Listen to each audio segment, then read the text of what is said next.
Hi there, and welcome to this day in history for September 9th. September 9th is the 252nd day of the year in the Gregorian calendar, 253rd in leap years, with 113 days remaining to the end of the year.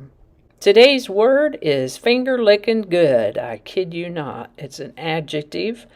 It's a colloquialism. In regards to food, it means very delicious, delectable, scrumptious. And figuratively, it means extremely good, superb. This word comes to us courtesy of Colonel Harlan Sanders, the founder and later brand ambassador of the U.S. fast food restaurant chain Kentucky Fried Chicken, now KFC, who was born on this day in 1890, as we will find out about here in just a little bit. Finger-licking good. And with that, we're going to start on September 9th, 1493, when Christopher Columbus set sail on his second voyage to the New World with 17 ships and 1,200 men. On this trip, they'll do more exploration of the Lesser Antilles, which are a group of islands in the Caribbean Sea.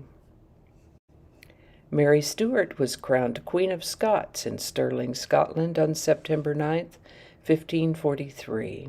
She was 9 months old at the time. This is the birthday of English officer and politician William Bligh, born September 9th, 1754. When I hear that name, I think of Mutiny on the Bounty. What a story that was, and like Charles Boycott, who we'll mention again in a little bit, he brought his difficulties upon himself. I talk more about the Mutiny on the Bounty in the April 28th video, which I'll link up in the corner there and in the show notes, so that you can check that out if you like. But this was his birthday. He lived to the age of 63. On September 9th, 1776, the Continental Congress officially named its Union of States the United States. The capital of the United States, Washington, D.C., was named after President George Washington on September 9, 1791. This is the birthday of Russian author and playwright Leo Tolstoy, born September 9, 1828.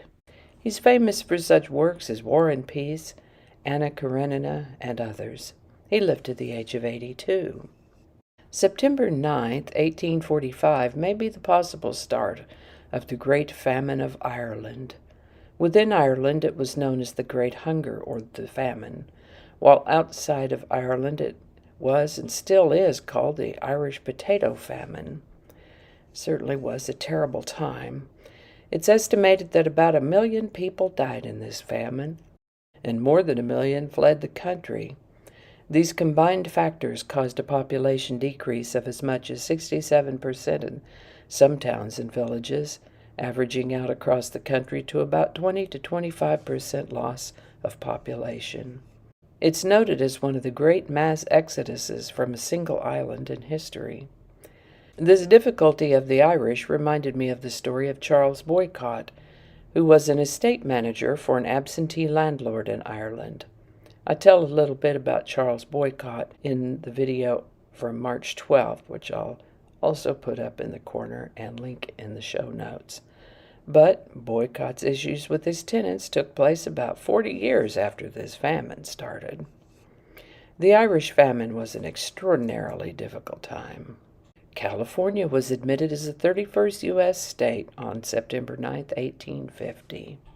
Now looky here, do you love fried chicken? Specifically Kentucky Fried Chicken, which I believe has currently been rebranded as KFC. Well, this is the birthday of the founder of KFC, Colonel Harlan David Sanders, born September 9th, 1890. His title of colonel, in this case, is not a title of military rank, but an honorary title, given to him in 1935 by the governor of Kentucky, Colonel Sanders. Much has been made of the 11 secret herbs and spices that are claimed to give this fried chicken its distinct flavor, and that may be true, but I think the real secret is the method he patented of cooking chicken in a pressure fryer. We're talking original recipe here. Kind of makes me want to go out and find the nearest KFC and get a couple pieces. Interesting character, Colonel Sanders, and he lived to the age of 90, bless his heart.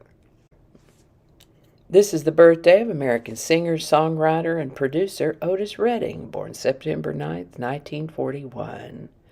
He went to work in the music business from about the age of 15 or so, and worked with Little Richard's band, The Upsetters, and Booker T and the MGs, to name a couple. He had some records in the 60s, played roadhouses, did tours, performed at the Monterey Pop Festival in 1967. He had written and recorded his hit, Sittin' on the Dock of the Bay, shortly before being killed in a plane crash at the age of 26. The song became the first posthumous #1 record on Billboard's Hot 100 and the R&B charts, and was also the first posthumous album to reach #1 in the UK Albums chart. Otis Redding. As early as September 9th, 1947, we have the first case of a computer bug being found. Literally.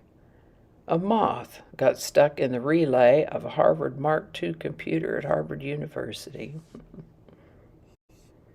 Elvis Presley appeared on the Ed Sullivan Show for the first time on September 9th, 1956. And that's all I have for you today. Hope you learned something you didn't know before, because I know I sure did. As always, links to my research is included in the show notes below. If we have images, they'll be from Bing Images, public domain, or licensed free to share and use. And of course, our lovely outro music is Divine Life Society by Jesse Gallagher from the YouTube Music Library. And there's a link to his channel in the show notes. Thank you so much for watching. Give it a like if you enjoyed this video. Consider subscribing if you haven't already. And feel free to share this video in your messaging, email, or social media. Thanks again, and I'll see you next time. Human perfection. Okay? Living in the past.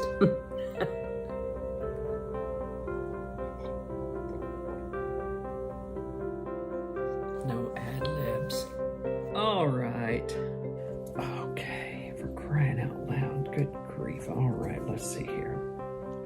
Okay, do that again. We'll do that in a minute. Thank you. That might not make it into the video. We'll see. Changing it up.